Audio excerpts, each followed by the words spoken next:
Баршаңызға қайырлы күн достар. Бүгін сіздермен осындай пачуба салатын дайындаймыз. Өте оңай, дайындап көріңіз. Ол үшін бізге картоп, сәбіз, свекла, жұмыртқа және балық, қаш балық, тұз және майонез. Барлығын осылай тазалап аламыз, пісіріп барлығын.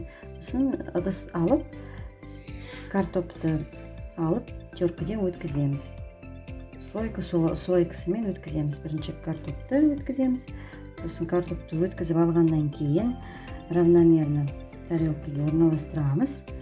Содан кейін үстіне тұз себеміз, майонез үстіне жағамыз. Барлығын бір-бірден осылай жинап салат жасаймыз. Өте оңай салат. Дайындаңыздар. Менің каналыма тіркеліп кетіңіздер.